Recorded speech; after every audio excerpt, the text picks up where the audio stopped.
Olá, sejam bem-vindos a mais um episódio do Agrovisão. Eu sou Biratã Silva e estamos aqui iniciando mais um episódio. E vejam vocês, quando você pensa que o agronegócio sustentável, o que vem à sua mente? Talvez plantio direto, agricultura de precisão, o uso de energias renováveis. Tudo isso é fundamental. Mas se eu te dissesse que o verdadeiro alicerce dessa sustentabilidade está em algo que a maioria de nós é completamente invisível para a maioria das pessoas. Hoje, nesse episódio, vamos tirar das sombras um dos temas mais cruciais para a saúde do campo e das cidades, o saneamento básico rural.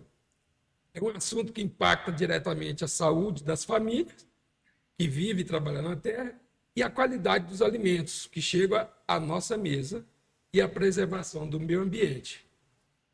Esse episódio é o 021, né, de 3 de setembro de 2025. Temos um programa hoje absolutamente fundamental para discutir um pilar do agronegócio que muitas vezes opera na invisibilidade. Eu falei agora há pouco, esse saneamento básico rural. É um tema essencial, não apenas para a saúde e a qualidade de vida das famílias no campo, mas também para a produtividade, a segurança alimentar e a sustentabilidade da cadeia produtiva. Para desmistificar e aprofundar esse assunto, trouxemos dois especialistas de peso da Embrapa. Eles são de São Paulo, não é Embrapa Maranhão. Temos conosco Carlos Renato Marmo, engenheiro civil, mestre em saneamento e analista de transferência de tecnologia da Embrapa.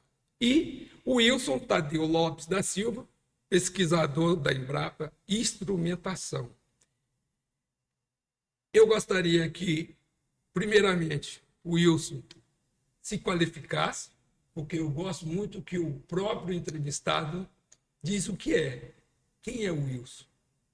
Sejam bem-vindos os dois. Muito obrigado, viu, Bira? Obrigado pelo convite da gente poder participar aqui hoje. E me qualificando, primeiro eu sou Silva como você, né? Então somos primos, provavelmente? Somos lá de Portugal. Com certeza. Então, isso já por si só é bem gostoso, né? Da gente saber que nós fazemos parte de um país que é tão diverso Silvas, né? e que tem tantos Silvas por aí.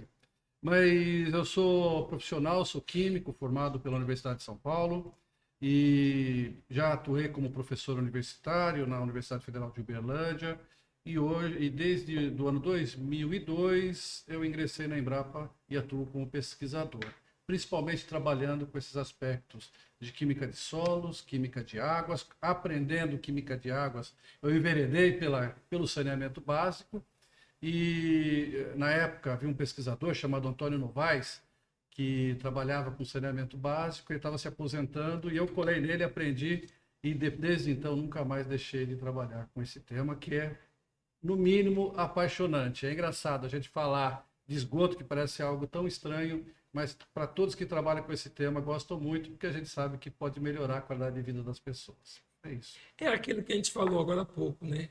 São coisas invisíveis, né? Uhum. Ninguém vê a obra de subterrâneo, né? Gosta muito é de asfalto, né? Você até comentou numa palestra, asfalto é bom. A questão do saneamento não enxerga, né? Não dá muita visibilidade. É verdade, mas ela é tão ou mais importante que o asfalto, né? Porque a gente está falando de algo mais básico, que é a qualidade de vida e a saúde das pessoas. Muito bom. Agora vamos para Carlos Renato. Seja bem-vindo. Obrigado, Bira. É um prazer estar aqui, né, com vocês, né, nesse podcast. E eu tô já há 15 anos na Embrapa, né? Então sou engenheiro civil de formação. Trabalhei em vários lugares, né? Comecei minha carreira profissional. Eu sou do interior de São Paulo, né? Nasci em Itu, cidade dos exageros, né? Das coisas grandes. E comecei a trabalhar no estado do Acre, né? Então eu saí de São Paulo, Lá né? para o norte. Arrumei um emprego no estado do Acre. Lá eu trabalhei no governo do estado, trabalhei na Companhia Estadual de Saneamento, depois eu fui engenheiro de infraestrutura da Caixa Econômica Federal, lá do Acre. Passei no concurso público, né, da Embrapa, lá no Acre também, né? E desde 2015 eu vim para São Carlos, né? Então, atualmente eu trabalho na área de transferência de tecnologia, né? Uma área específica da Embrapa que cuida de parcerias, projetos, licenciamentos, negócios, né? E tem essa perna também no saneamento básico rural, junto com o Wilson, né? Minha formação, fiz uma pós-graduação, né, em saneamento básico, né? Então a gente está ajudando a difundir as tecnologias de saneamento da Embrapa, participando de eventos, fazendo viagens, instalações de unidades piloto, né? Como nós fizemos aqui no Maranhão já ano passado e estamos aqui nesse projeto. Muito bom. Primeiramente, eu quero agradecer a disponibilidade da Embrapa e nos bastidores a gente tem o apoio do Zonta, do Márcio, né? E do próprio Marco Aurélio, que é um grande parceiro nosso. Agradeço toda a equipe, né? A pessoal da assessoria de comunicação da Embrapa, né? É Flávia lá, né? Então a gente tem um grande prazer, um grande carinho com todos vocês, né? E a gente está aqui para sempre mostrar para o produtor, para o criador, o pequeno, o médio, o grande, né, o que tem de tecnologia, o que está sendo desenvolvido pela Embrapa Nacional e, claro, pela Embrapa Maranhão, né, que tem muita coisa boa para ser mostrada. Às vezes o produtor não conhece e está perdendo um tempo, né? Aí ele tem que ir lá e pesquisar no site, né, ver tudo e participar de bastante dia de campo. Bom, gente, eu gostaria de tratar esse assunto, saneamento básico rural, é o nosso primeiro bloco. Para dar início à nossa conversa, vamos ao nosso primeiro assunto. Precisamos entender o que de fato compreende o saneamento básico no contexto rural, lá para o produtor, para o criador pequenininho, que seja.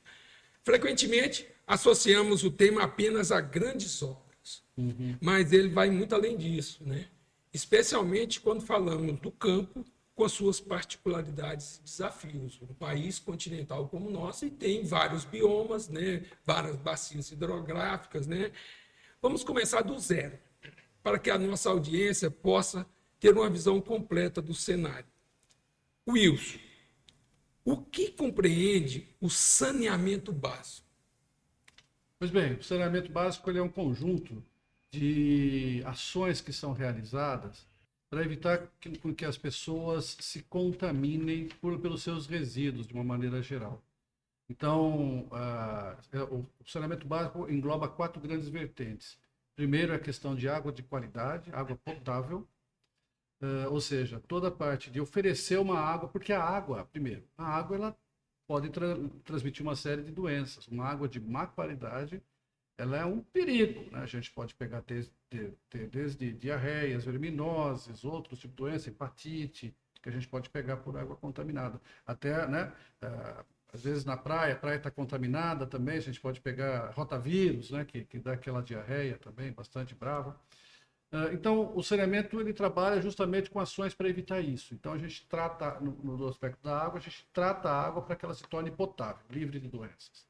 Depois disso, existe também, ok, usamos a água, vai gerar o esgoto. O esgoto também não pode ser jogado de qualquer maneira no ambiente, senão vai também proliferar doenças, né? Vai contaminar a água, que vai contaminar outras pessoas. Então, uma outra vertente forte do saneamento básico é o tratamento do esgoto, a coleta, né, a retirada do esgoto da residência, né, e o tratamento desse esgoto e disposição adequada depois do líquido tratado.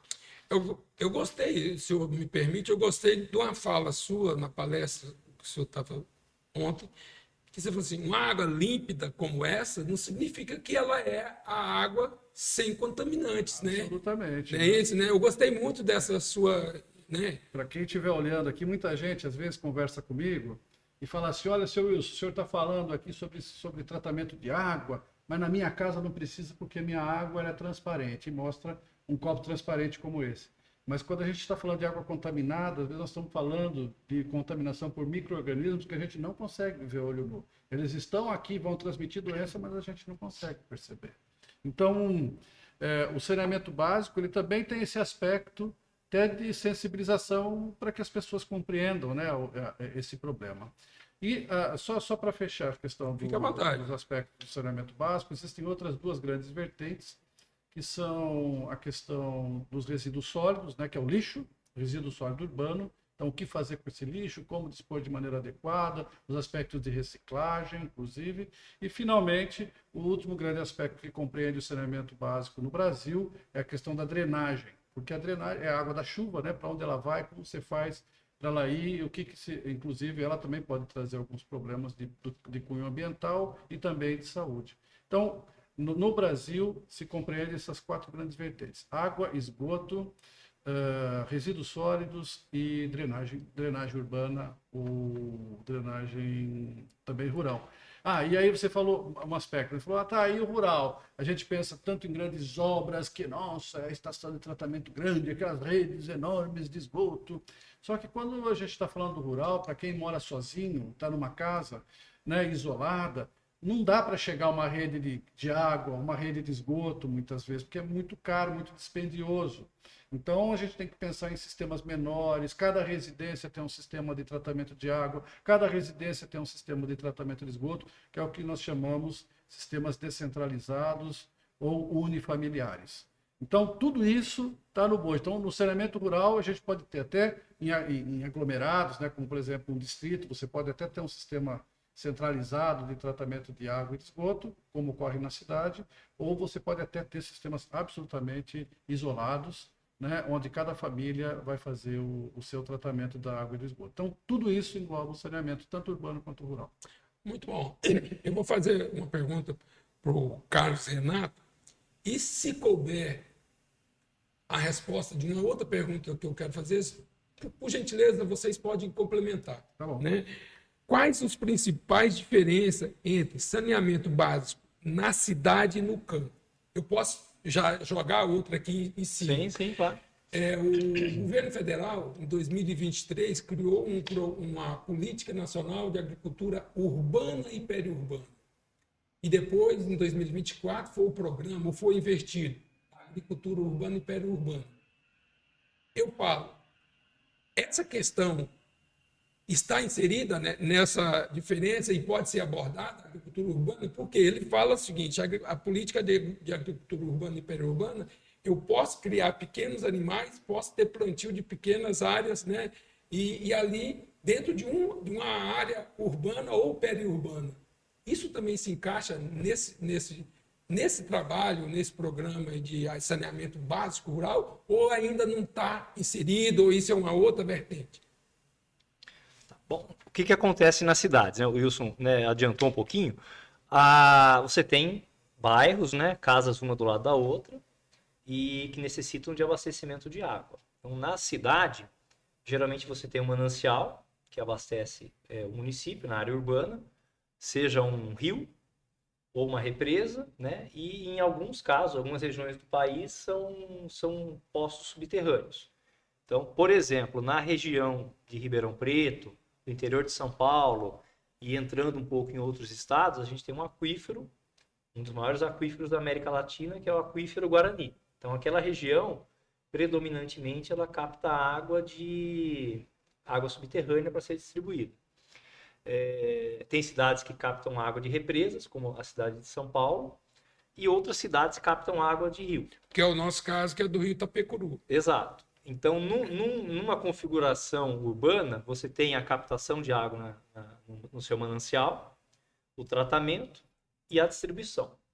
Então, como as casas estão muito próximas uma das outras, você tendo a estação de tratamento e o seu sistema de reservação, dali é disseminado, né, na rede da rua, né? Você abre a torneira do seu banheiro, da sua cozinha, essa gota d'água, esse copo d'água que você encheu, ele começou há quilômetros atrás, lá no manancial. Né? Começou como água bruta e virou água tratada.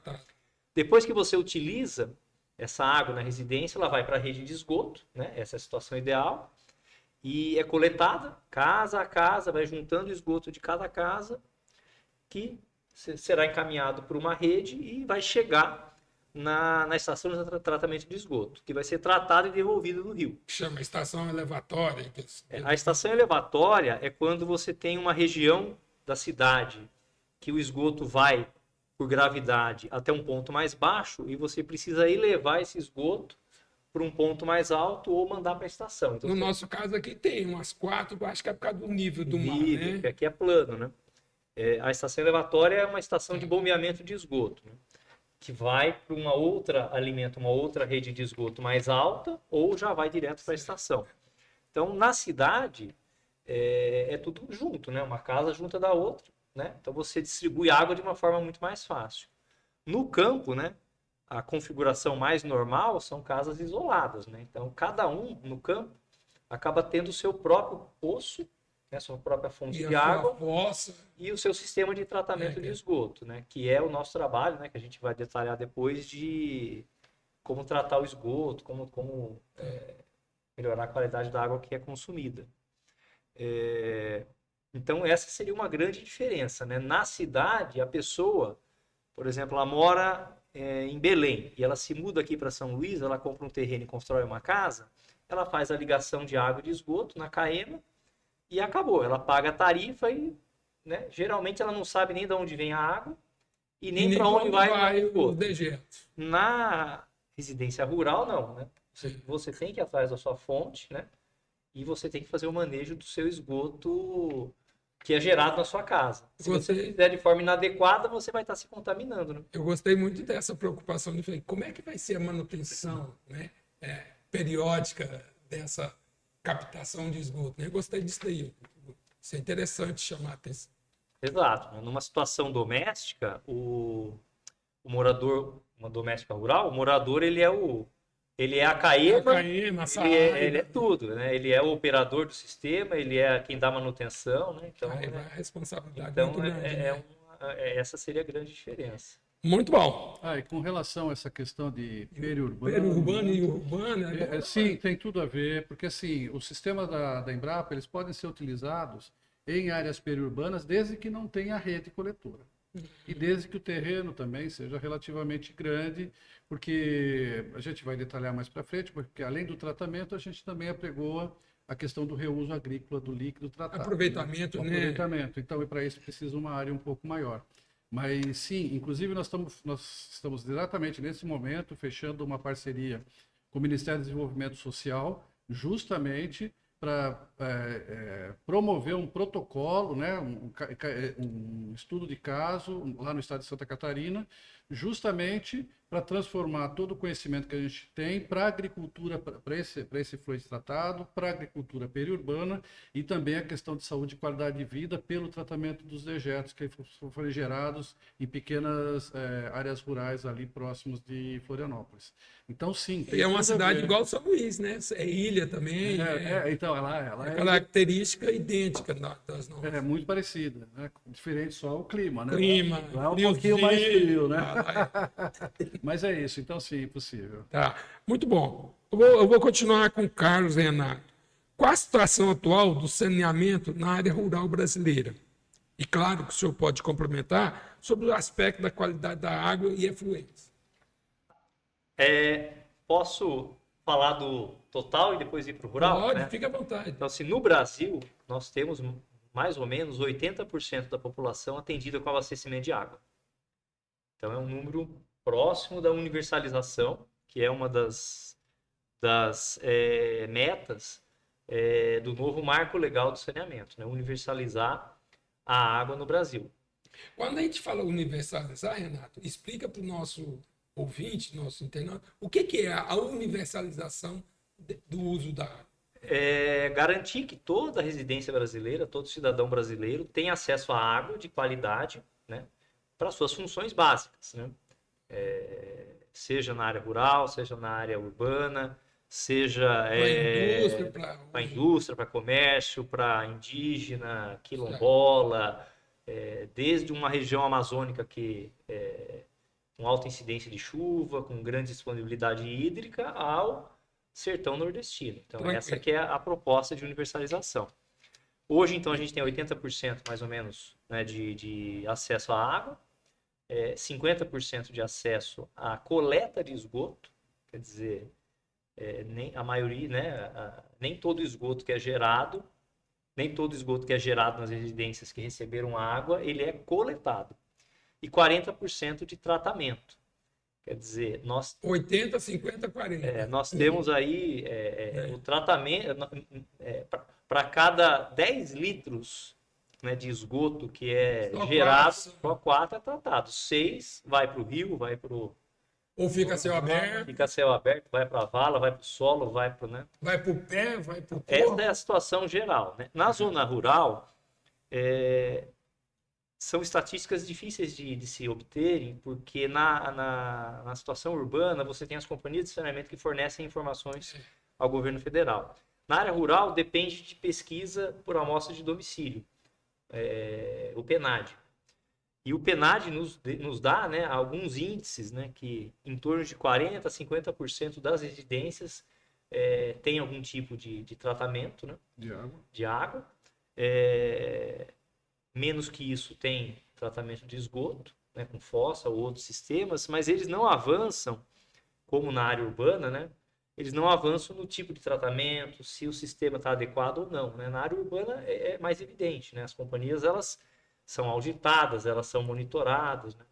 Ou seja, né, a gente estima que na zona rural, assim, 80%, mais de 80% das residências não tem sistema adequado de esgotamento sanitário.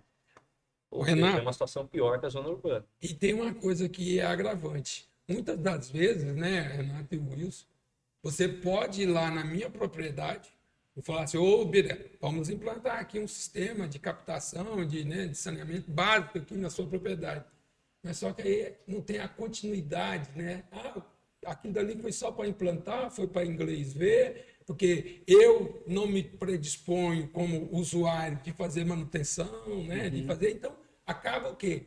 Sendo uma implantação, mas não tem continuidade. E outra, aí as estatísticas, né, começam. Eu tenho uma estatística de que eu implantei. Olha lá, eu implantei, sim, mas e o resultado dela, né, doutor? Pois é, está funcionando, né? funcionando. Está funcionando direito, foi dimensionada de maneira adequada, porque às vezes Teve um upgrade nela, uma melhoria, ou uma piora, pior. né? Será que foi instalada e a pessoa efetivamente está usando, né, Renato? Acho que são muitas coisas, né? Você no Brasil tem 5.500 municípios. Então, em tese, você teria, né, 5.500 sistemas de saneamento urbanos.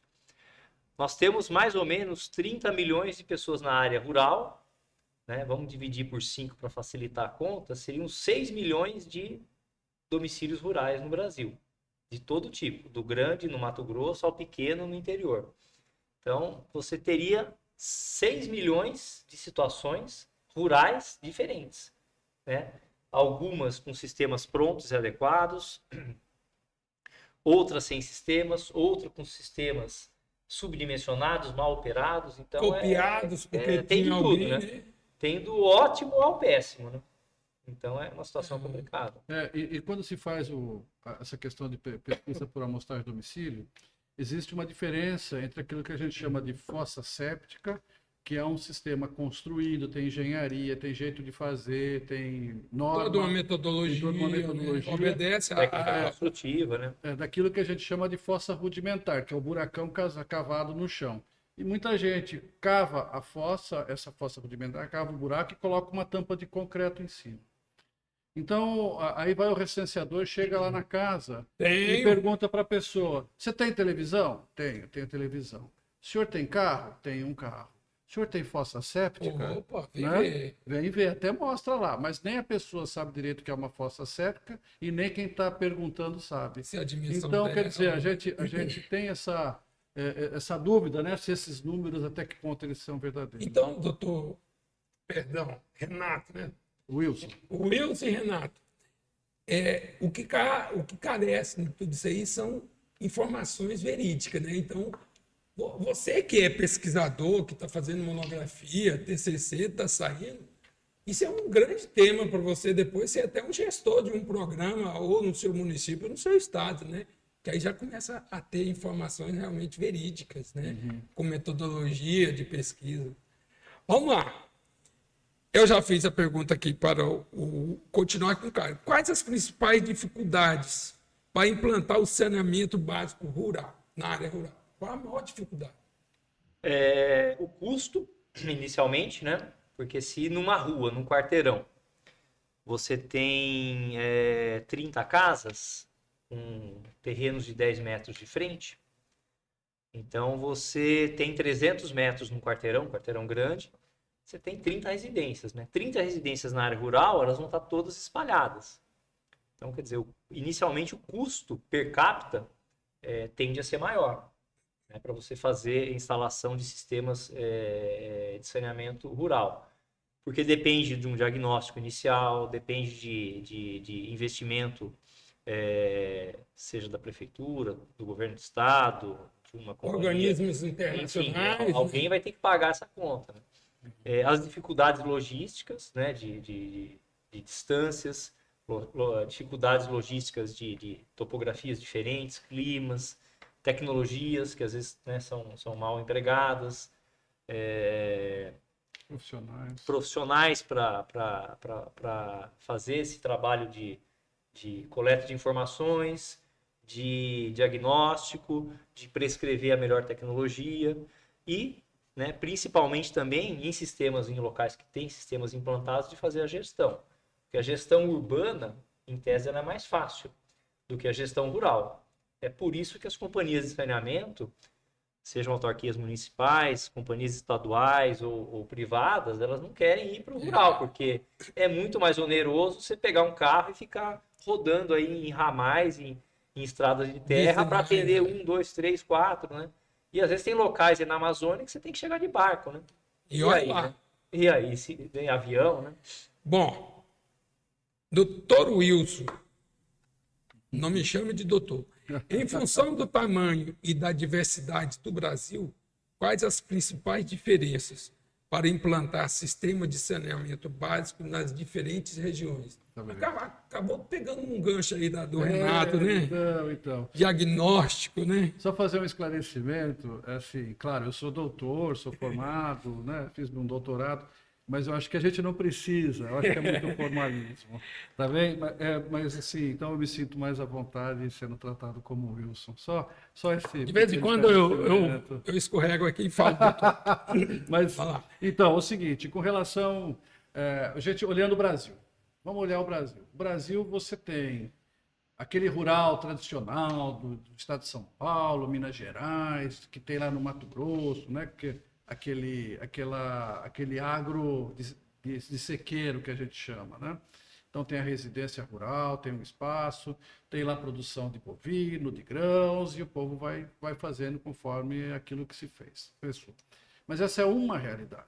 A gente tem realidade como a do sertão nordestino, onde muitas famílias têm dificuldade de ter acesso à água, uma água de boa qualidade. Existem situações como lá no meio do Amazonas, ou também aqui no Maranhão, com certeza, a situação de ribeirinhos, né, que tem muita água, né, ali está o rio, mas o rio absolutamente contaminado. Então não é simplesmente uma questão de ter acesso à água, mas a água de qualidade, uma água de boa qualidade. E existem regiões costeiras. Então, cada região, cada bioma, tem lá no Rio Grande do Sul, que é frio pra caramba, né, nas serras. Então, cada região, ela apresenta uma característica, né? E além disso, você também tem as questões das próprias populações. Cultura, né? Então você tem as questões uma população, uma pessoa que trabalha sozinha, uma agricultura familiar tradicional, uma agricultura de extensão também tradicional, mas você pode ter povos tradicionais como indígenas, quilombolas, assentados de reforma agrária. Então, cada situação dessas faz com que a ação que seja realizada para trabalhar, né? Ela tem que ser pensada para aquela condição. E aí, isso que é um dos aspectos também que dificultam bastante quando a gente trabalha com saneamento rural, porque, na verdade, você sempre tem que ter o apoio de alguém que mora na comunidade. Você sempre tem que ter informações sobre aquela comunidade. Você tem que conversar com essa população. Então, quer dizer, o profissional que vai atuar, ele tem que entender essas nuances. Então, que o saneamento rural não é só uma questão de engenharia que a gente fala, mas ele tem outros aspectos sociais, né, que devem ser respeitados. O contexto que aquela comunidade está. O senhor falou até nisso, né? Eu falei com fulano. Você já falou com o seu Tonhão? Uhum. Quando você ouve muito, você já falou com o Tonhão. Então, o Tonhão é o... Exatamente. Esse é a gente tem Quem tem que ouvir bem, né? as lideranças, a gente tem que conhecer essas lideranças, entender, porque quanto mais a gente consegue conversar com as lideranças, com as pessoas, né, com as suas lideranças, todo lugar tem liderança, seja ela formal ou informal, toda comunidade tem. Então, quando a gente está, às vezes, como eu falei, a gente reconhece uma liderança porque é uma pessoa que todos respeitam Todos ali respeitam. naquela É comunidade. comentado sobre Ela é ele. comentada, quando ela fala, as pessoas escutam. Referenciam a ela. Então, é importante que seja conhecido. Então, essas nuances do rural, das diferentes características, elas vão levar a diferentes soluções tecnológicas e diferentes maneiras da gente conseguir resolver o problema. Muito bom, vou continuar com o senhor. Ok? Abordando a poluição hídrica e a saúde pública, como a falta de saneamento rural interfere na área urbana? Poxa, interfere de maneira direta. Às vezes as pessoas pensam assim, chega assim para mim, seu Wilson, o senhor está pensando tanto lá no rural, mas, poxa vida, quando a gente vai para o... não tem tratamento de esgoto nem na área urbana, por que você está pensando lá na área rural? O que a gente come? De onde vem? Então, exatamente, eu acho que é primeiramente, né? Quando a gente está fazendo... O primeiro aspecto é que quem mora na área rural, você que mora na área rural, você tem o mesmo direito, né, que uma pessoa que mora na área urbana. Então, quando a gente está falando de saneamento rural, não existe a lei do saneamento rural para quem mora na cidade. E a lei urbana Né? não. Não existe isso, é para todos. Então, primeiro, existe um aspecto que é de direito humano. Né? Mas, quando a gente está trabalhando lá com o rural, você faz o tratamento do esgoto daquela residência, você está evitando que aquele esgoto ele entre no solo, por exemplo, e contamine o lençol freático, ou está deixando de jogar aquele esgoto diretamente no rio.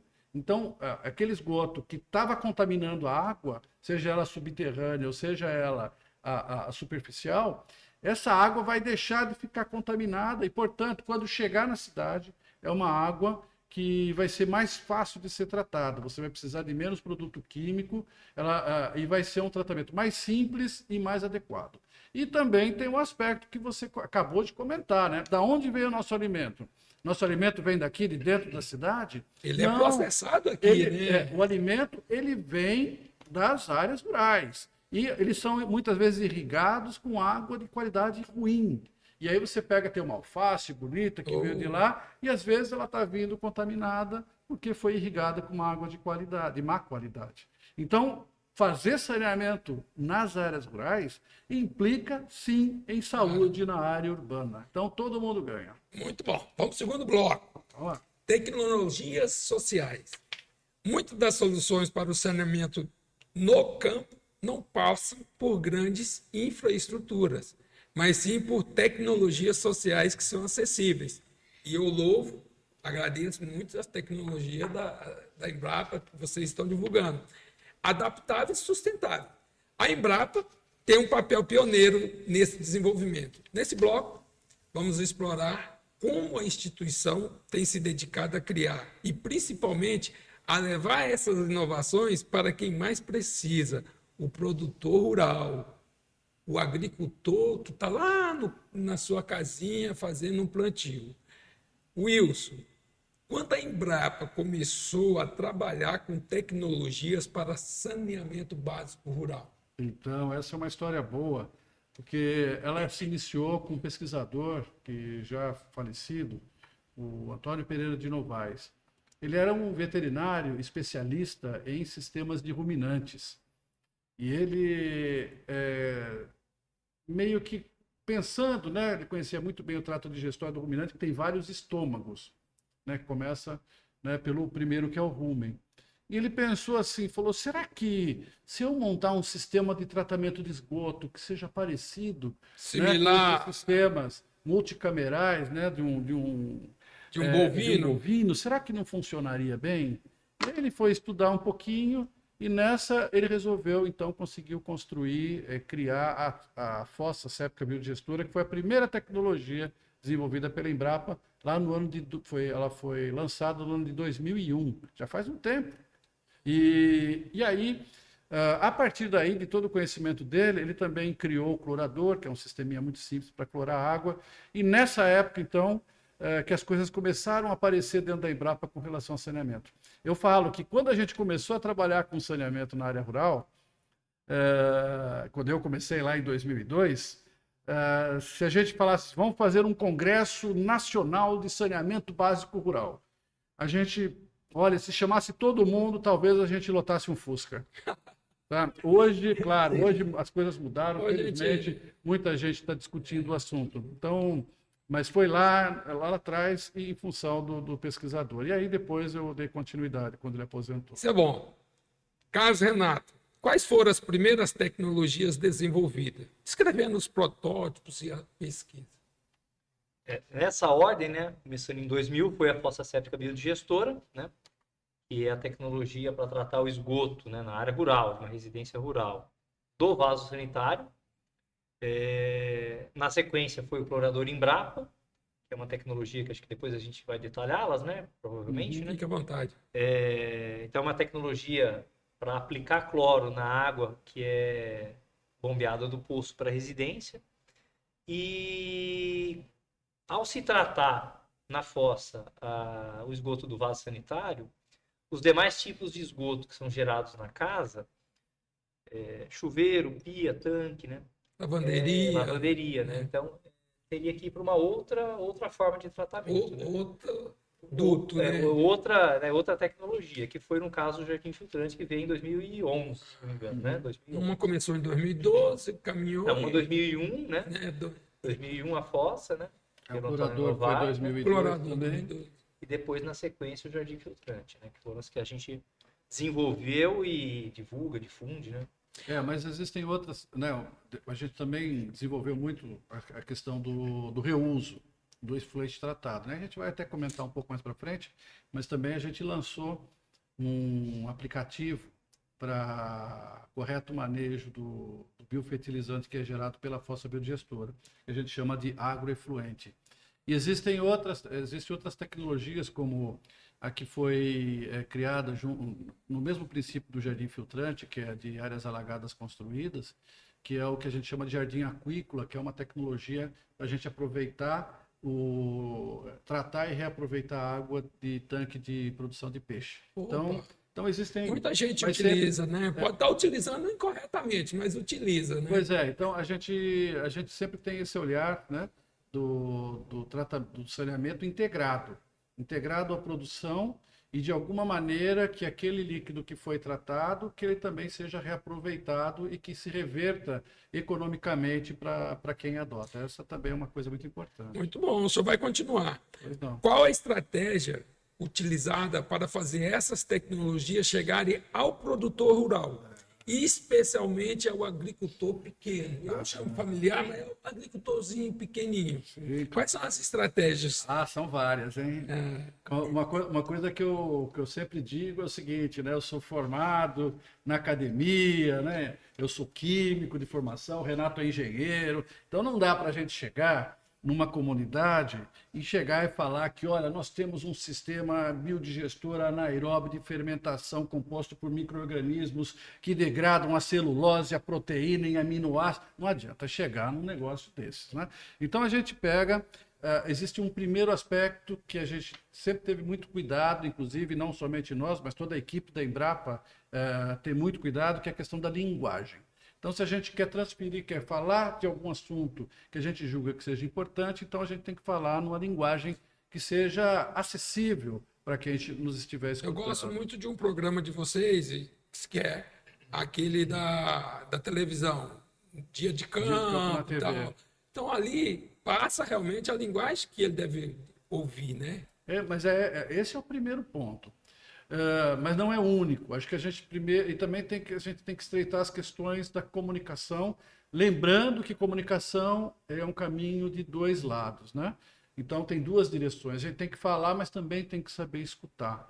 E esse saber escutar é algo que também tem que ser exercitado, porque às vezes o profissional está com pressa, não sei o que lá, mas não, a gente tem que ter um tempo. Se a pessoa oferecer um cafezinho para você sentar. O senhor comentou escutar, isso, né? O cafezinho é a hora boa de saber se você está falando a coisa certa. Exato. Né?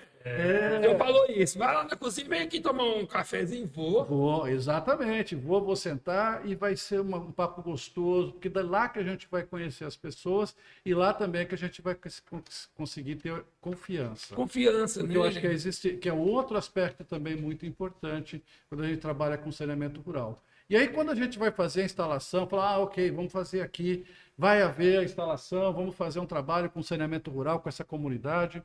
Então, a primeira coisa é o que a gente fala, vamos fazer o povo ver para crer. Então, a gente sensibiliza, chama as pessoas, conversa com... O jeito de conversar com os homens ou com as mulheres é um pouco diferente. Então, no caso do homem, o homem ele é bastante preocupado com a questão mais econômica da propriedade. Não que a mulher não seja, mas o homem parece que tem mais isso mais forte com ele. E aí a gente pega, quando fala das tecnologias, a gente fala muito do retorno econômico que ela pode trazer para todo mundo. E já para a mulher, a gente já, além desses aspectos econômicos, a gente fala, reforça os aspectos da saúde da família. Porque É ela que cuida ela lá, que né? cuida. Se a Primeiro, pessoa né? ficar doente, é ela que vai cuidar. Geralmente é isso que acontece.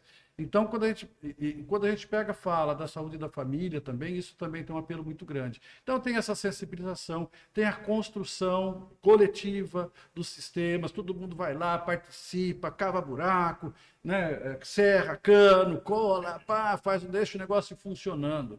Deixa acontecer por uns 3, 4 meses, o pessoal entender do que se trata, e aí depois a gente realmente faz, né, a coisa acontecer em escala maior.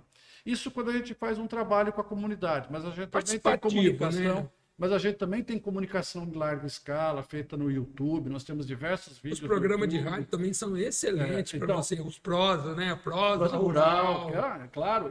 Então, tudo isso, né, faz parte de todo esse processo de comunicação e de aproximação para que as tecnologias que a gente trabalha sejam bem recebidas e bem compreendidas. Então, eu vou aproveitar esse gancho seu aí, compreendida e ser recebida.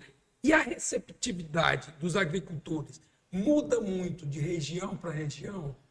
Então, geralmente depende um pouquinho, acho que da característica do local e da cultura local.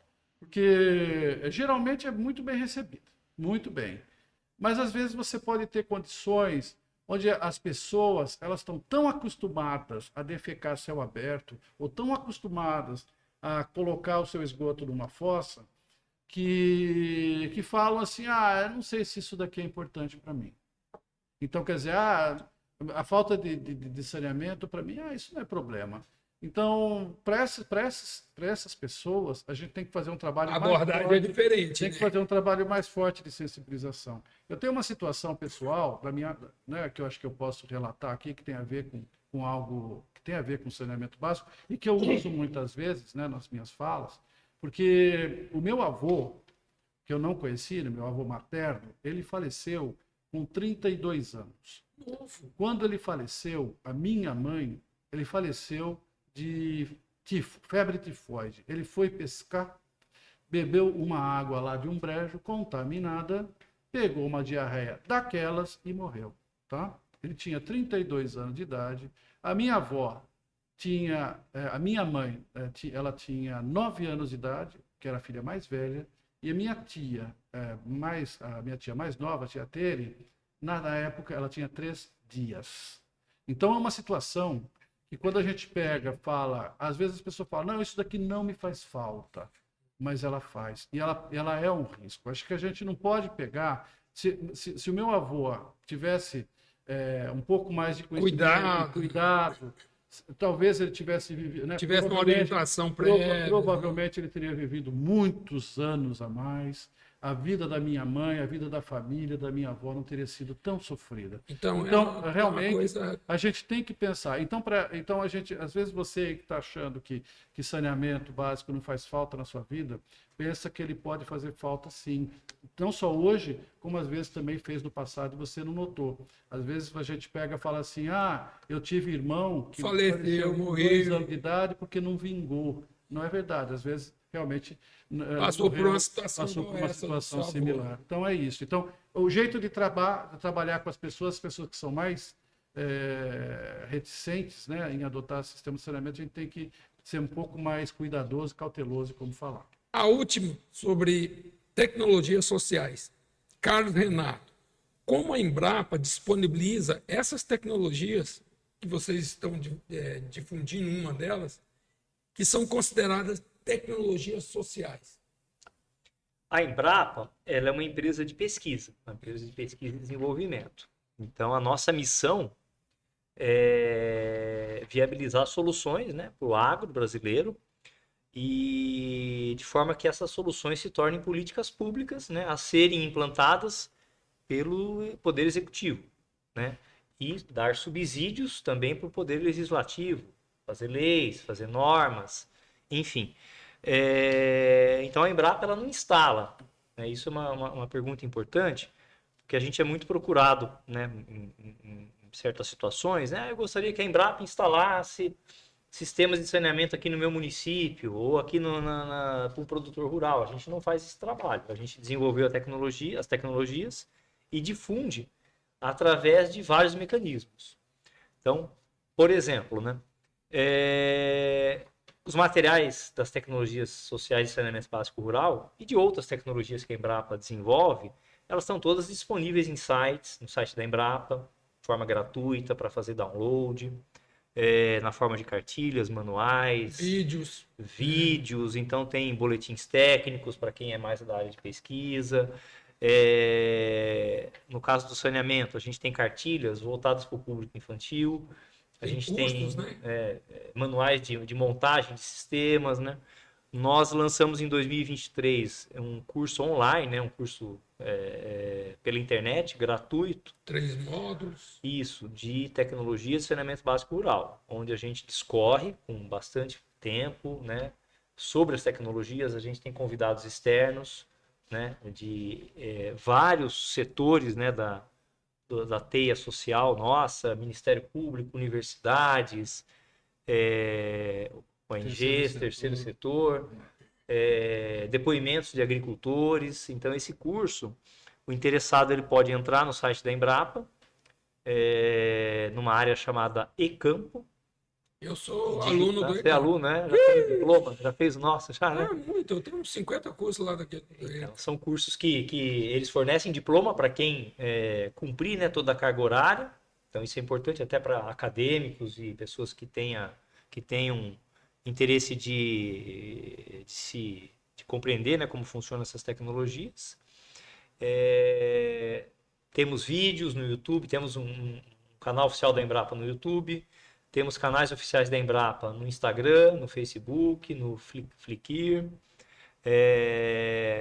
Se a pessoa tiver alguma dúvida muito específica sobre qualquer assunto da Embrapa, não só saneamento, ela entra no site, né, no saque nosso da Embrapa, e ela formula a pergunta. Então, ela tem Fale conosco, né? Fale conosco, exato, fale conosco. Você formula a sua pergunta, uma equipe da sede vai direcionar essa pergunta para a unidade, né, o mais centro próximo, de pesquisa. mais então, se ele fizer uma pergunta na área de saneamento, provavelmente vai cair para nós. Se ele fizer uma pergunta na área de manejo de bovinos, vai cair para uma unidade. Doença do maracujá. Então, a Embrapa procura difundir para a sociedade. Nós somos uma empresa pública, né, paga com recursos públicos. Então, a nossa obrigação, né, nata é divulgar, né? Quando você é provocado por esse tipo de pergunta, de dúvida, isso gera um campo de pesquisa, de uma otimização de uma metodologia que vocês estão lá trabalhando, né? E no caso do saneamento, né, o que nós fazemos muito junto a entidades que têm interesse, né, prefeituras, governo do estado, é tentar fazer uma capacitação para agentes multiplicadores, né, firmar uma parceria com aquela prefeitura, com aquele estado, aquele órgão do governo do estado, para que eles depois disseminem as tecnologias. Beleza. Muito bom. Eu vou para o bloco 3. Eu vou dar uma corridinha aqui, porque senão a gente não aborda todos os temas, porque está muito boa a conversa. Fossa séptica, né? Fossa séptica biodigestora. Né? Vamos mergulhar na tecnologia que se tornou um símbolo de inovação da Embrapa, a fossa séptica biodigestora.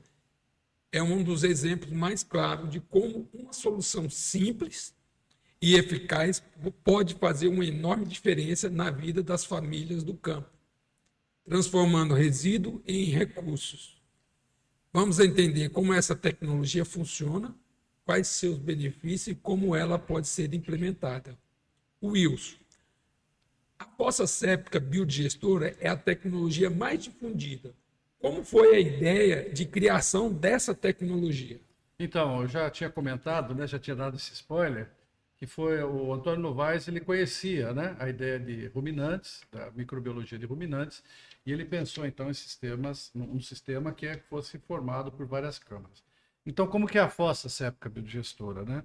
Ela é um sistema que ele é composto por 3 caixas de 1.000 litros, são caixas de fibra de vidro que a gente recomenda muito. Não é caixa de Polietileno. polietileno, não, é fibra de vidro. É isso mesmo, então ela tem que ser um pouco mais reforçada para aguentar, porque elas ficam semi-enterradas no solo, então a pressão do solo, se não for uma caixa mais reforçada, ela pode deformar. Deforma até, E né? aí pronto, né? Não vai funcionar de jeito nenhum.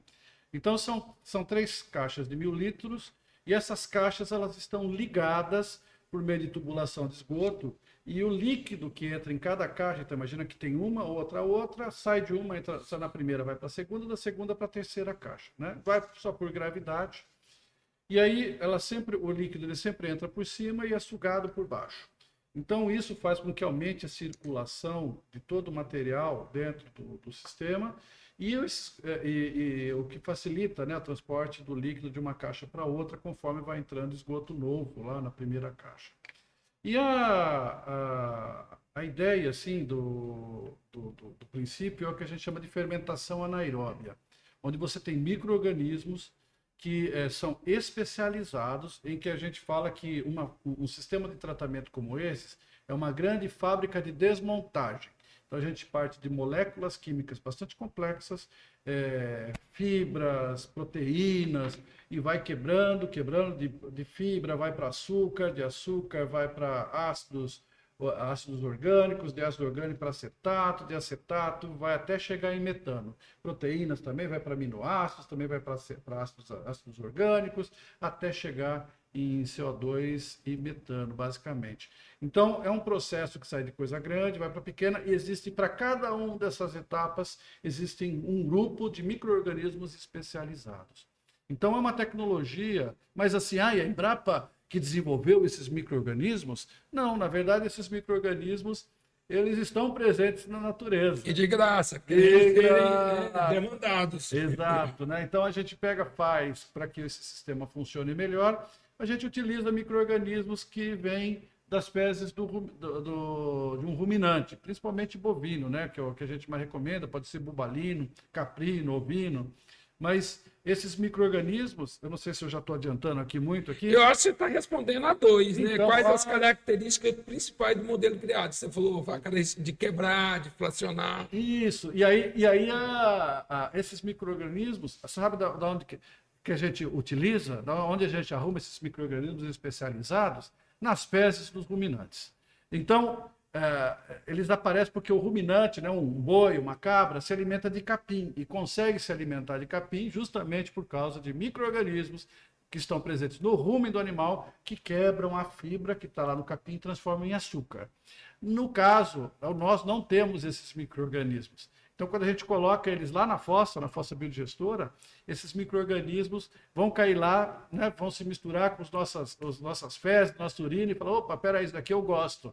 E vão se alimentar e vão transformar.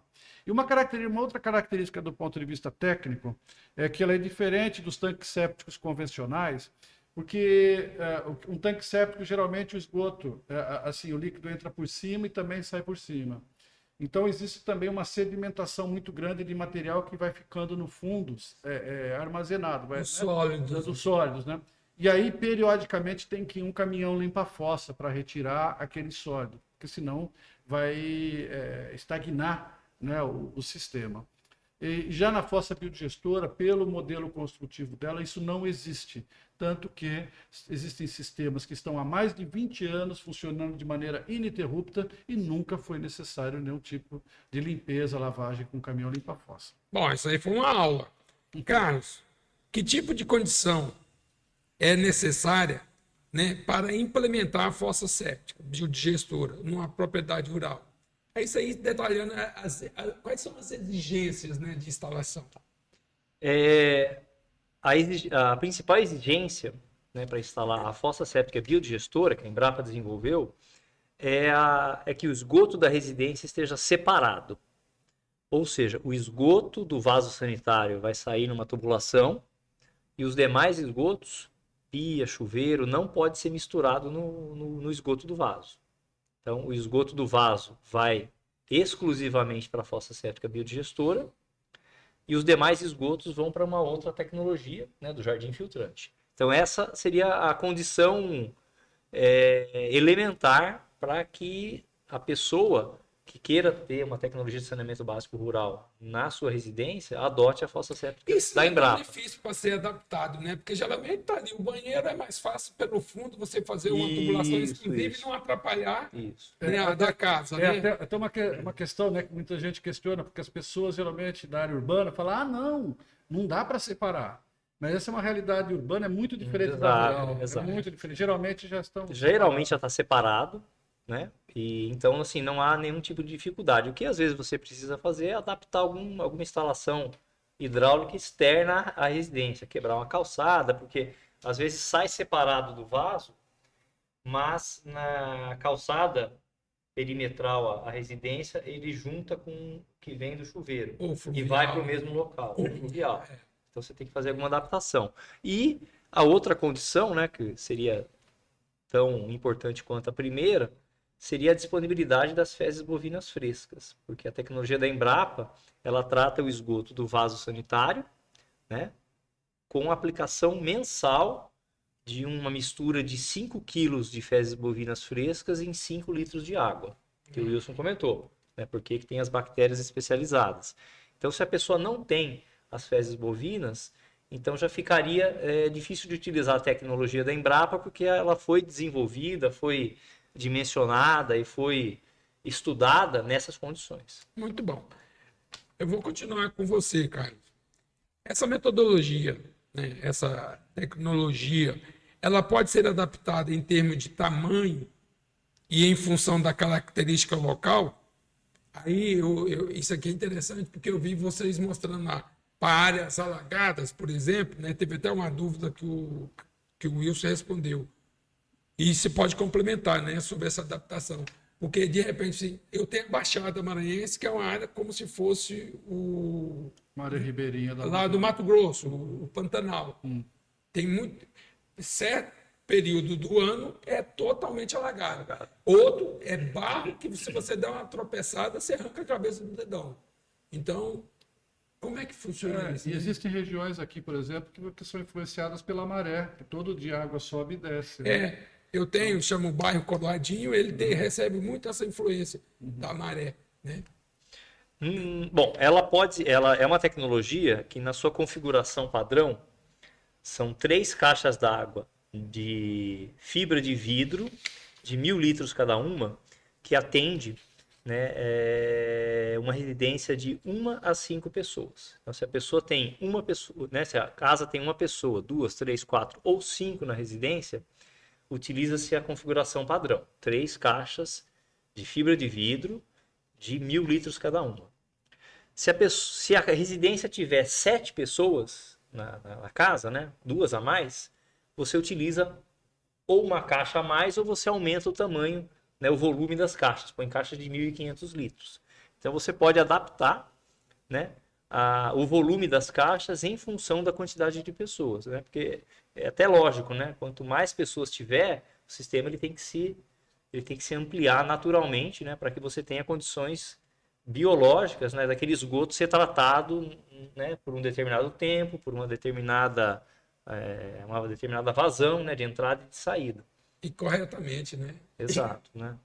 Bom, eu vou para o bloco 4. Não, só fazer um comentário, né? Isso aqui foi na área alagada. Você quer comentar, Renato? Bom, para áreas alagadas, o sistema tradicional ele é semi-enterrado.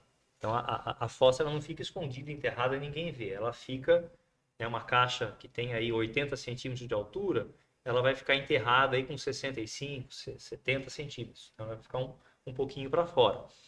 Numa situação em que você tem um solo alagado, isso prejudica o funcionamento biológico da caixa, né, do sistema, porque são bactérias. Nós fizemos um trabalho com a Embrapa do Amapá, que é local de várzea, onde essas fossas elas são instaladas em palafitas de madeira. Né? Porque... Então, ela não é enterrada, não é semi-enterrada, né? Você não tem o problema do efeito térmico, né? O solo ele é um isolante térmico, então, numa configuração normal, ele ajuda, inclusive, a você não ter diferença térmica, né? De quente de dia e frio à noite, o solo ele absorve essa diferença de temperatura. No caso do Amapá ou em regiões quentes, isso não é tão problemático. Então, ela pode ficar em cima de um tablado de madeira. Né? Então lá, né, existe uma publicação oficial, inclusive da Embrapa Amapá. Existe para quem quer acessar algo nesse sentido, a minha região tem essa característica, então tem essa. Digita no Google, né? Fossa séptica Embrapa, área de várzeas. Que já vai, o primeiro link lá vai aparecer o manual de montagem, todo bonitinho, como fazer, né? Então um trabalho bem interessante que a gente fez aí, adaptando as realidades. Né? Isso. Vamos para o quarto. Ações no Maranhão. Estando aqui no Maranhão, é impossível não destacar a presença e o trabalho de vocês na região. As ações que estão sendo desenvolvidas aqui são um exemplo prático de como a pesquisa se materializa em resultados concretos. Nesse bloco, vamos entender o projeto específico que os trouxe de São Carlos para o Maranhão, o papel das parcerias e a importância dessa iniciativa para o desenvolvimento local. Carlos Renato, vocês vieram de São Carlos, no interior de São Paulo. Eu tenho um amigo que trabalha lá, na Universidade Federal de São Carlos, é pós-doutor em matemática, Carlos Alberto, lá de Imperatriz. Vocês vieram de lá, do interior de São Paulo, né, de São Carlos, para ações aqui no Maranhão. Como é esse projeto? O que vocês vieram realmente fazer? Esse projeto ele surgiu, né, de uma ação da empresa Vale, com a Embrapa Maranhão, né, uma unidade, né, aqui de São Luís, de transferência de tecnologias sociais, né, para a região aqui de São Luís e interior do estado. Então, na época da elaboração do projeto, a equipe de transferência de tecnologia, né, nos contactou, porque eles tinham interesse de implantar tecnologias sociais de saneamento básico rural aqui no interior para fazer esse trabalho de difusão que eu falei anteriormente. Então, nós viemos aqui, esse é o segundo ano do projeto.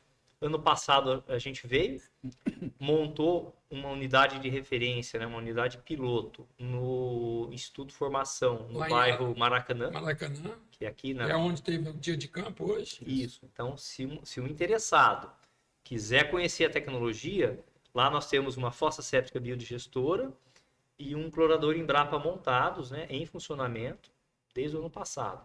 Então, está lá instalado. E existem outras tecnologias sociais também desse projeto montadas lá, como, por exemplo, o Sisteminha Embrapa, as hortas comunitárias e unidades, acho que tem plantio de macaxeira, mandioca, tem algumas tecnologias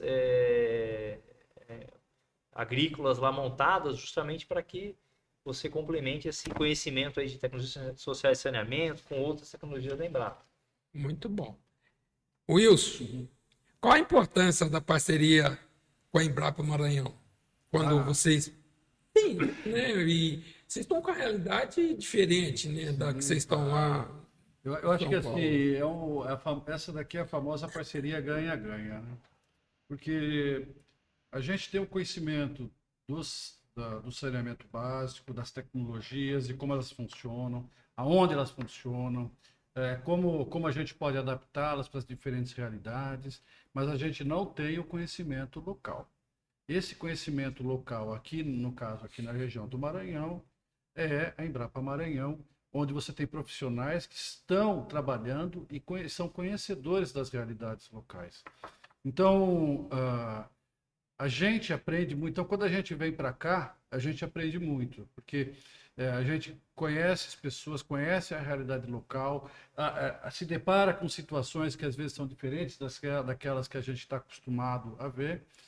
E, por outro lado, da parte aqui, não somente da Embrapa, mas da sociedade maranhense, de uma maneira geral, todos acabam também conversando a respeito de um tema que, peraí, né? Puxa vida, saneamento rural, mas o que é isso? Até que ponto isso é importante? Inclusive, ontem nós fizemos um workshop sobre isso, justamente para fazer um pouco essa provocação aqui no estado, falar, peraí, vamos olhar um pouco mais o saneamento rural. A gente já tem problema no saneamento urbano, mas vamos também pensar que existe tanta gente que mora, são 2 milhões, né, de habitantes aqui no estado do Maranhão que moram nas áreas rurais. Então, é bastante gente. Vamos olhar isso daí também, vamos discutir quais são as alternativas. E aí nessa, já nós conhecemos, né, por exemplo, o presidente aqui da CAEMA, O né, Marco Aurélio. profissionais da universidade, tanto da Universidade Federal do Maranhão, quanto da Universidade Estadual, estudantes, as próprias extensionistas, pessoas que estão aqui trabalhando na Veio até realidade. secretário municipal, Secretário municipal, você esteve presente no nosso Secretaria evento, de Indústria. muito obrigado. Então é um trabalho de ganha-ganha, todos, sem dúvida. O senhor acabou, até eu entendo, respondendo uma pergunta aqui. Como tem sido, né, a aceitação das tecnologias, vai para Carlos, para saneamento básico rural, até agora aqui no Maranhão, né? O senhor acabou fazendo um complemento aí. A percepção de vocês, como é que está essa recepção? Tem dado certo, né? Esse sistema montado no Instituto de Formação, né? Eles estão lá, é um local de disseminação de conhecimento, eles usam para outras atividades, então toda a comunidade ali com certeza já teve a curiosidade de ir lá conhecer, né? Temos pessoas interessadas, né, em montar sistemas. Esse projeto também instalou em Itapecuru Mirim, no interior, né, do estado. Fica 280 Exato. quilômetros. O pessoal tem outras ações, né, no interior. Então, assim, é uma tecnologia bem aceita, né? Desde que a gente consiga transmitir, né, as particularidades, é bem aceita e tem dado certo, né? E o sucesso vai em cima da competência de vocês, né? O diagnóstico, né? Que vocês fazem antes para saber se vocês devem chegar ali, de que forma que deve chegar naquela comunidade. Não adianta ir, simplesmente eu vim vender aqui e não, mas aqui não cabe esse produto, né? Sem dúvida, somos nós e a equipe aqui também. Quando fala assim, a equipe tem que ter esse entendimento. Bom, eu vou continuar com o Renato. O projeto também conta com o apoio da iniciativa privada e do terceiro setor. Qual o papel delas nesse processo, Renato?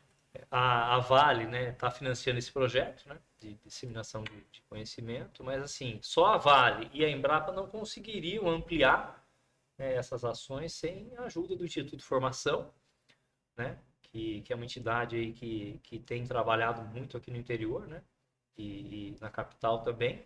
Tem inclusive alunos, né, que frequentam, né, esse instituto, que foram nas capacitações e que irão disseminar esse conhecimento, né? Então, a nossa ideia é assim, se a gente conseguir, num evento de capacitação, capacitar 20 pessoas, e essas 20 conseguirem capacitar mais 20, vira uma progressão geométrica, né, que é o nosso interesse, né? Que todo mundo tenha acesso às informações. Eu vou dar só fazer um comentário, uma coisa, até com relação a essa questão de adoção, né? Hoje, depois da capacitação lá que nós fizemos lá no como que é o nome do local mesmo? Instituto Formação. Instituto de Formação. E logo na sequência, o Zonta nos levou, falou, tem aqui uma pessoa aqui interessada em instalar também uma fossa biodigestora. E nós saímos lá do Instituto e fomos numa propriedade rural, bem ali perto, e já falamos, vamos montar aqui. Aqui vai ser montado, assim, assado. E foi muito legal, porque ela já comentando assim, olha, eu já estou pensando nas plantas aqui que eu vou colocar, que eu vou aguar, olha que bacana, eu vou usar o fertilizante aqui, ela já sonhando a respeito da fossa dela, né, de estar funcionando direitinho e como que ela vai fazer o uso do fertilizante. Então, isso não é fruto assim, de alguém que falou, olha, tá aqui a fossa, é assim que funciona, tem que fazer. Não, é fruto justamente de todo esse processo de amadurecimento e sensibilização. Nós temos mais um bloco, mas eu vou fazer um comentário. Bira, secretária adjunto de Infraestrutura e Projeto da Secretaria de Indústria. Nós temos um programa no Estado, está chegando o Wilson e Renato, proprietários de uma empresa, está se instalando no Maranhão. E a gente tem todo um programa de incentivo para venda de terreno para a empresa instalar, de incentivos fiscais, e tem as contrapartidas, né? As contrapartidas daquele investidor. E eu lembro que a Alumar é uma das beneficiárias de incentivos fiscais e tem um trabalho muito forte aqui na agricultura urbana e periurbana. Ela tem uma área enorme, que é a área das lagoas dela, de dejetos, mas ao entorno ela tem ali o apoio para agricultores e pequenos pecuaristas, né?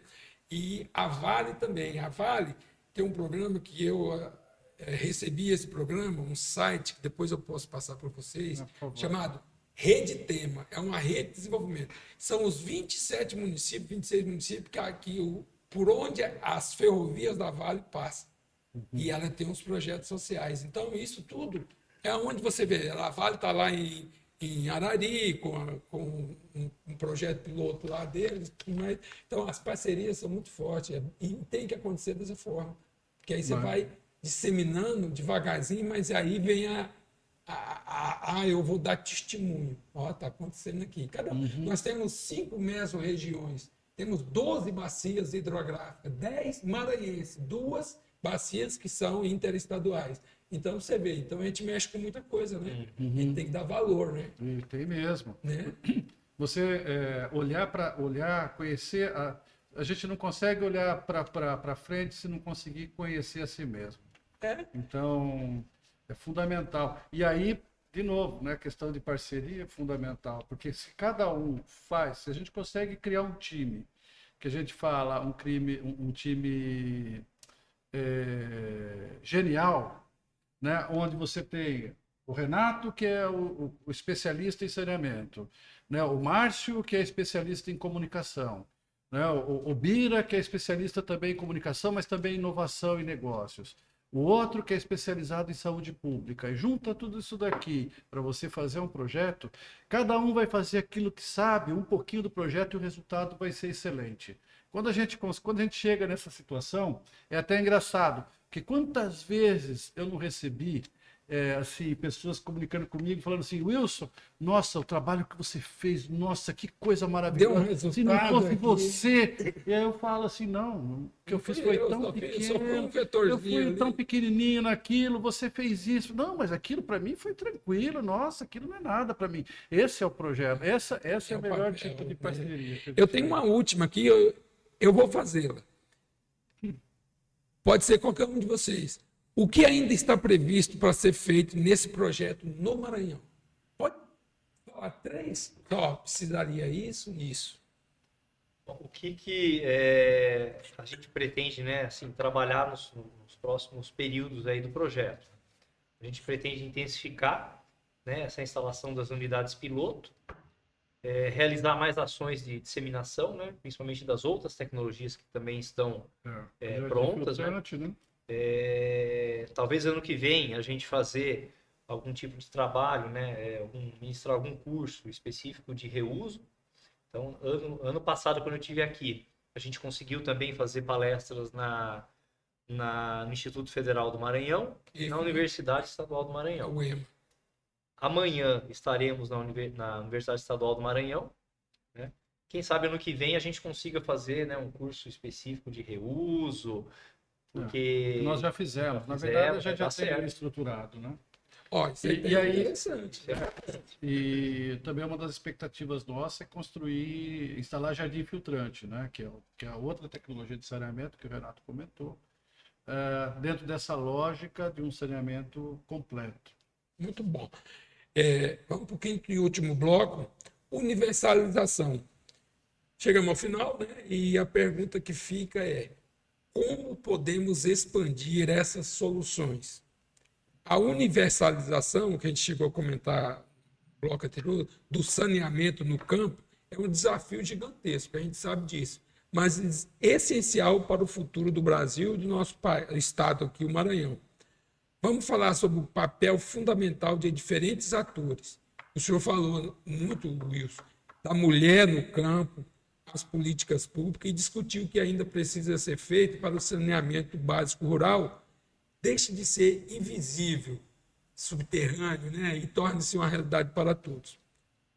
Para o Wilson, qual o papel da mulher na adoção das tecnologias para saneamento básico rural? Então, o papel feminino, eu já tinha comentado, né, que a mulher e o homem têm visões diferentes. E eu julgo que o papel feminino ele é fundamental, né? O que a gente nota é que as mulheres são muito mais sensíveis à falta de saneamento na sua família do que os homens. Então, e quando a gente comenta também, né, que a falta de saneamento, que não é uma mentira, é uma verdade, que a falta de saneamento hoje leva a uma série de doenças, inclusive, principalmente se houver crianças e idosos naquela residência, e que as crianças vão deixar de aprender porque ficam constantemente doentes por água contaminada, a mulher, é o que eu falo, ela vira um leão. Então, ela vai fazer tudo para que aconteça o sistema e ela vai tomar cuidado para que aquilo continue funcionando, porque é interesse do bem-estar da família. É do sossego da Do família. sossego, exatamente. Uma coisa que a gente sempre comenta é que o trabalho do saneamento básico que a gente faz não é um trabalho para ficar instalando fossa séptica biodigestora, ficar instalando jardim filtrante, clorador, assim por diante. O trabalho nosso é para melhorar a qualidade de vida das pessoas, pelo acesso ao saneamento básico. Ou seja, as pessoas vão ter melhor qualidade porque vão ficar menos doentes. Então, esse é o trabalho. Então, não é sair instalando o sistema. Então, por isso que a gente fala tanto da comunicação, sensibilização, capacitação. E a mulher é ponto-chave desse processo, com certeza. Onde a mulher se envolve, os resultados são melhores e mais duradouros. Muito bom. E das políticas públicas? O que já existe para facilitar a adoção dessas tecnologias? Então. A gente tem algumas políticas que foram pensadas, eu acho que assim, do ponto de vista mais geral, existe a política, a Lei Nacional do Saneamento Básico, né, que é a 14.026 de 2020. Né, essa lei, ela fala da exigência de que tem como meta, né, o atingimento de 90%, 99% da população com água potável, né, e 90% da população até 2033, com esgoto, com coleta e tratamento de esgoto. Você só vai atingir esses números se a população rural for também atendida. Então, o que a gente percebe a partir dessa lei? Que as autarquias, as empresas públicas, os municípios, todos eles estão nesse momento sendo pressionados, porque essa lei ela está olhando isso. E os nossos números são muito ruins. Então, com isso, a gente começa a ver essa efervescência.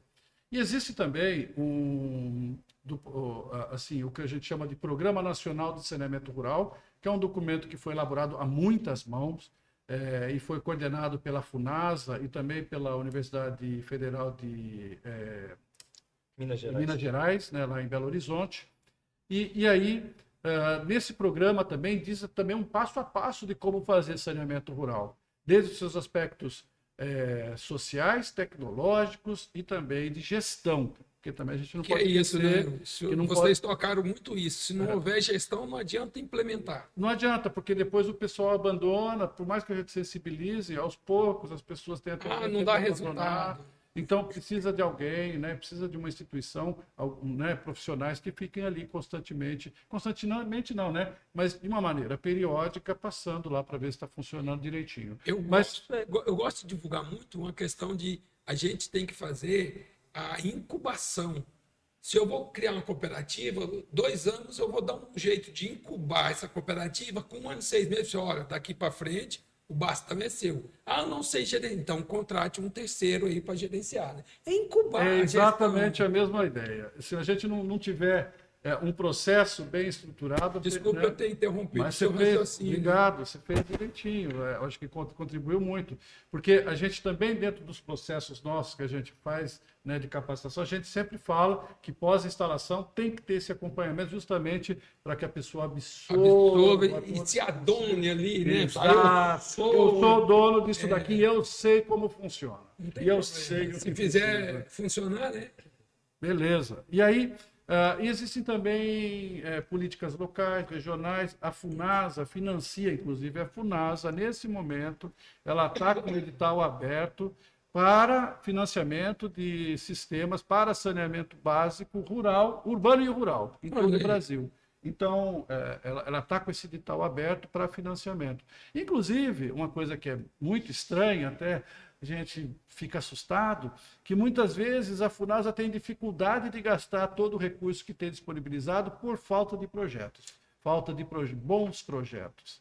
Então, inclusive, quando foi lançado esse edital, algumas prefeituras, inclusive, têm procurado a gente para falar, opa, peraí, como é que a gente pode fazer? Como é que elabora, né? Como é que Participa faz desse edital. Então, é o nosso trabalho também. Então, existem políticas em várias instâncias, né, que podem ser utilizadas. Muito bom, eu vou aqui.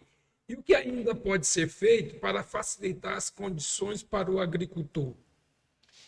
O agricultor que tem interesse, né, de ter uma tecnologia de saneamento, né, acho que uma das principais ações seria receber essa informação. Então, a Embrapa consegue contribuir através dos nossos canais de disseminação de informações, de tecnologias, né? Nós fazemos esse trabalho também de difusão, né, junto ao Poder Executivo, municipal, estadual, federal, para que eles também, né, disseminem essas informações, as agências as empresas de extensão rural, acho que são importantíssimas, né, porque eles estão enraizados no campo. Né? Eles entendem, conhecem Exato, a realidade então, de cada região. Né? Da mesma forma que um extensionista, ele visita uma propriedade e prescreve, né, indica uma cultura, um procedimento, ele pode indicar, né, disseminar. E o que facilitaria muito também a vida do produtor seria acesso a crédito, né? Aquele que não tem condições financeiras de ter um sistema, que ele receba isso de uma forma planejada, né, do poder, né, público. Aquele que tem uma condição melhor, que tem acesso a uma linha de financiamento, né?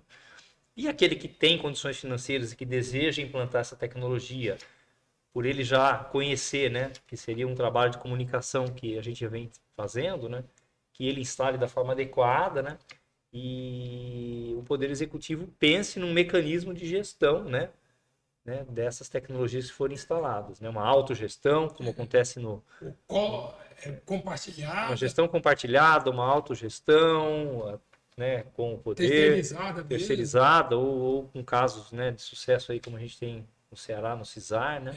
Então o poder público tem essa missão de pensar em tudo, né? Muito bom. Eu vou deixar uma última pergunta aqui para os dois, né? Quais os desafios do ponto de vista científico, de pesquisa, para contribuir com essa difusão dessas tecnologias e a mensagem final de vocês para o nosso Maranhão? Para quem tem interesse realmente fazer isso acontecer, os políticos, as instituições de ensino, de fomento, né? Porque a gente precisa fazer, porque senão outro estado faz. Está fazendo, né? Fazendo. Você quer comentar, Renan? Não, os desafios são que a gente conseguir, né, chegar a todos, né, que queiram absorver esse conhecimento. Acho que isso é fundamental, né? A comunicação sobre as tecnologias, acho que é o ponto principal, né? A sensibilização do poder público, né? Para se preocupar com o tema, né? Não focar apenas no urbano, mas focar também no rural, né? De uma forma integrada, né? Porque tudo está conectado. E com essa soma de pequenas ações, de cada um fazendo a sua parte, né? Isso se constrói um todo com impacto na sociedade, né? Impacto na saúde da população, impacto no meio ambiente, na economia, né? O produtor rural que deixou de trabalhar porque está com diarreia, porque está doente, isso impacta na economia, isso impacta no fornecimento de alimentos para a cidade, né? Então esses são os desafios e a Embrapa se coloca à disposição para ajudar a enfrentá-los, né? No que nos cabe, né, e no que a gente pode disseminar de informações. Então é um prazer, né, tá aqui em ações como essa. Estamos à disposição. E assim, do ponto de vista científico, acho que a gente tem aspectos que a gente pode pegar, por exemplo, entender melhor os aspectos biológicos de uma fossa biodigestora, a interação do nutriente da fossa com as plantas, né? Quando a gente está fazendo o reuso agrícola, a gente já sabe que funciona bem, mas dá para melhorar, dá para aprimorar isso, dá para você selecionar micro-organismos para trabalhar com a fossa biodigestora, dá para a gente pegar pensar em novas culturas, é necessário algum tipo de melhoramento genético, né, para plantas que se adaptem melhor a, por exemplo, a efluentes tratados. Dá para você pegar do ponto de vista antropológico, social, como que a gente melhora a comunicação, quais são as ferramentas que a gente pode utilizar para que a gente seja mais assertivo quando vai trabalhar com saneamento rural, para tocar mais as pessoas, para fazer com que aquilo seja bem absorvido e que depois se torne algo constante e que faça parte da vida das pessoas de uma maneira absolutamente natural. Então, existem questões de conhecer a química aprofundamento. Por exemplo, eu estou com uma aluna de doutorado agora que ela está olhando, está abrindo assim, com lupa, né, toda a parte microbiológica que trabalha dentro da fossa biodigestora. Entender melhor como é que quem interage com quem, como faz, quais os micro-organismos atuam de maneira simbiótica com outros, né, que tipo de competição existe. Tudo isso a gente precisa aprender melhor, justamente para melhorar cada vez mais o sistema que já é muito bom. Desafio regulatório também. Existe sim. E aí existe, por exemplo, o reuso agrícola de efluente de esgoto ainda não é regulamentado no Brasil, então a gente precisa, né, trabalhar também com isso, né, procurar fazer com que selos, né, de quem utiliza e quem faz o reuso correto. Porque é uma questão de qualidade, é possível fazer e funciona, mas ok, né? Mas então, se os Estados Unidos fazem isso, se a Austrália faz, se Israel faz, a Europa faz, então por que a gente não pode fazer? Então, inclusive, tudo que a gente apregoa com relação a reuso, ele está baseado em normas internacionais. Então, a gente precisa criar isso daqui no Brasil. E eu acho que assim, e a gente tem que sonhar grande. Eu acho que não adianta a gente pensar, aquela história, você tem o oceano na tua frente, não adianta a gente falar, ai meu Deus, o oceano na minha frente, eu não vou conseguir nunca atravessar. Mas se você tem um oceano na sua frente, você precisa atravessar, a primeira coisa que tem que fazer é começar a construir uma balsa. Tem que começar a construir um navio. Então você tem que começar passo a passo. Os números do saneamento são ruins, né? Principalmente nas áreas rurais. Então a gente tem que melhorar. Como é que a gente melhora? Pesquisando, divulgando, mostrando que existem alternativas, mostrando que a gestão é possível, formando parcerias, mostrando para os gestores públicos como fazer, cobrando legisladores para que você tenha uma legislação que seja adequada, coerente, que exista financiamento público para que essas ações ocorram. Então, todo esse processo ele tem que acontecer e, passo a passo, né, ação por ação, a gente vai resolvendo o saneamento básico rural em todo o Brasil. Já foi muito pior, hoje é melhor e a gente quer que seja universal, né? Como o Renato comentou agora de pouco. Então, sem isso, a gente pode pegar das duas uma. Se eu olhar o oceano e ficar parado e falar que nunca vou sair daqui, ou você se mexe e faz com que as coisas aconteçam. E se você tiver mais gente do seu lado, melhor. Quanto mais gente apoiar, mais fácil a coisa acontecer. É esse o nosso trabalho, tá? Então, muito obrigado pelo convite aqui, por nos permitir falar. Eu fico muito grato, né, da presença de vocês e para mim é um prazer, uma honra. Obrigado. Nós chegamos ao final, foi uma conversa extremamente esclarecedora sobre a importância do saneamento básico rural. Aprendemos muito aqui, é um verdadeiro alicerce, né, e esse saneamento para o agronegócio. Discutimos a situação atual aqui, os desafios, a implantação no vasto território brasileiro, o papel fundamental das tecnologias sociais da Embrapa, como a fossa séptica, biodigestora, e vimos na prática, né, com o exemplo do Maranhão aí, fazendo aí algo com a pesquisa e parceria, podem gerar resultados transformadores. Por fim, refletimos sobre o caminho, né, para a universalização, que foi o último tema, reforçando que essa é uma agenda urgente e necessária para o futuro do nosso país. Gostaria muito de agradecer a vocês, Carlos Renato Marmo e Wilson Tadeu Lopes, pesquisadores da Embrapa, por compartilhar conosco, né, os seus conhecimentos e experiência. Foi uma aula, né? Eu tô como aluno desde ontem. Eu estava me sentindo um verdadeiro aluno no workshop. E muito obrigado e agradeço a Embrapa Maranhão, agradeço ao Dr. Marco Aurélio Bonfim, o Zonta, meu amigo Márcio, e até a próxima semana. E lembre-se, no Agrovisão, o futuro do campo está nas suas mãos. Eu vou fazer um merchan aqui muito rápido. Esse episódio do Agrovisão, ele é graças ao jornal Imparcial. E se você quer colaborar, fazendo divulgação da sua empresa, do seu negócio, converse com Zúcia Andrade, DDD 98 99116 1624, ou pelo comercial@imparcial.com.br. Até o próximo Agrovisão. Tenham todos um excelente dia.